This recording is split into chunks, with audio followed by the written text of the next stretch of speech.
Good morning, happy Wednesday. It is 10:17 a.m. and I am about ready to go head into my second leg session of the week. I'm low-key feeling a little bit sore, but that's okay. I'm ready to train. I have got this Celsius drink. I've never had Celsius in my life, but it was in the fridge, and I asked James last night because it was sort of sitting there for a couple of weeks, and I was like, hey, is that Celsius free to good home? And it is the green apple cherry flavor.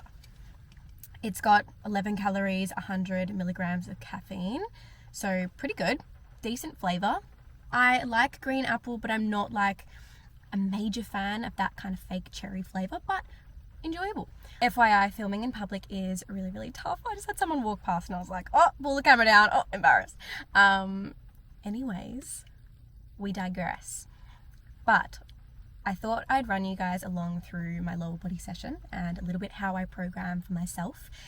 And it's been a little bit of a roadblock because I haven't been honestly very consistent with a program for the past couple of months because of my elbow issue.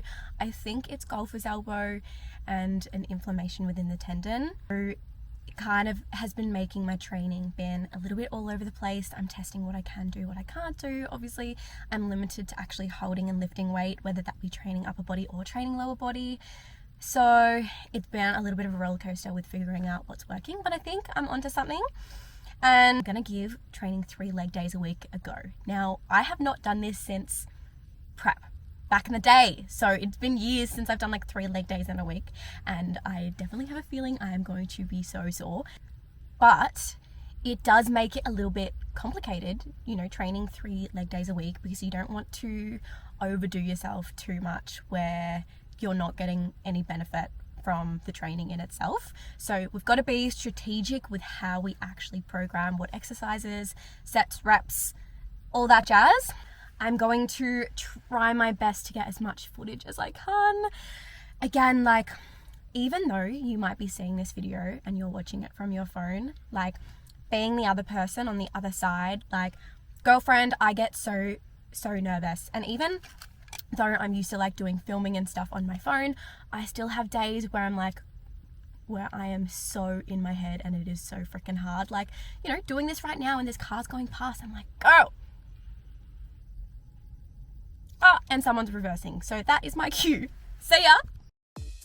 Alrighty, welcome. Follow along my leg day. So I'm starting off with some light stretches. Nothing too crazy, honestly, just 3 to 4 minutes of opening up, warming up some cold muscles. I was just doing a sort of adduction, lunge style stretch, and now I'm jumping into a quad stretch, which again, these burn if you got some leg DOMs from a few days prior. Now, I get asked all the time, do I need to warm up? And the answer to that is completely personal dependent. I personally enjoy even just a small warm up, and I think that is pretty much just due to getting yourself in the mental kind of preparation to having a session. You're warming up, you're ready to go, and prepping yourself to get into a heavy and hard leg session. Now, I am sure I am not the only one that has sleepy and lazy glutes before a leg session. And most recently, I have been loving just doing 2 to 3 minutes of some band activation following with some light stretches.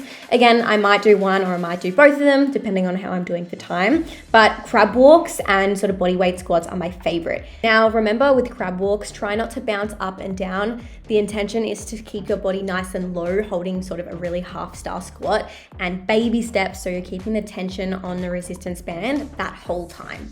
And lastly, for my warm-up, I'm just finishing quickly with about 2 sets of 8 to 10 per leg with some kickbacks. So let's get into the workout. Today's first exercise on the menu is a seated hamstring curl.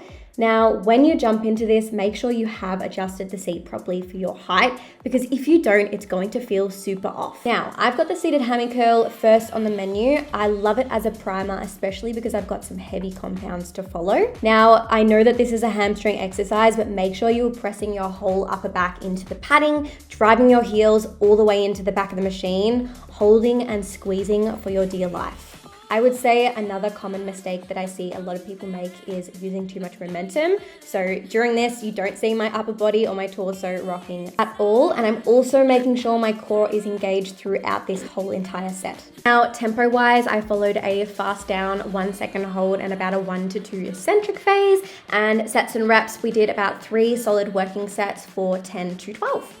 Now, hamstrings should be nice and warm and legs are primed and ready to go. We are moving to our very first compound, which is a wide box squats. I love wide box squats. Whether you're a intermediate and advanced or a beginner, you can utilize this within your training. Now, I really love this variation because it takes the momentum out of your squats. So you see how I'm pausing at the box. I'm not using any rocking motion. I'm purely allowing that tension point to pause and to drive up, utilizing my legs and glutes only. Now, don't sell yourself too short. Use a box that challenges yourself. So here I'm set up at just about knee crease, which is a pretty perfect height for the glute bias. Now, here I'm really focusing on sending and initiating the movement with my hips first to bias the glutes just that little bit more. I'm allowing a slight forward lean with my torso and my knees, they're driving out towards my big toe. This was my heavier compound choice of this workout. So we're doing about 3 working sets of 5 to 8 repetitions. Now we are moving on to one of my favorite exercises of all time. As you can probably see, the hip thrusts. Now I've chosen to use a machine for today, but you can definitely use a barbell, whatever you prefer. And I've also got a booty band above the knees, as you can see, for a little bit more resistance point. Now for today's variation, we've got a pretty full range of motion, as you can see, with a moderate stance where we've got a bit of that resistance point from the band. And tempo wise, we are looking at a 2 second hold at the top so we can get a filthy glute pump. Here we're looking for some quality repetitions of about 8 to 12. Now, let's move on to the last exercise, but not the least, the Bulgarian split squats. Now, because my elbow has been a little bit iffy, I have chosen to use the Smith machine, which actually felt quite good. It does take a couple of trials and error to get your feet in the right position. But if you want to go home screaming, I recommend you do not skip out on these ones.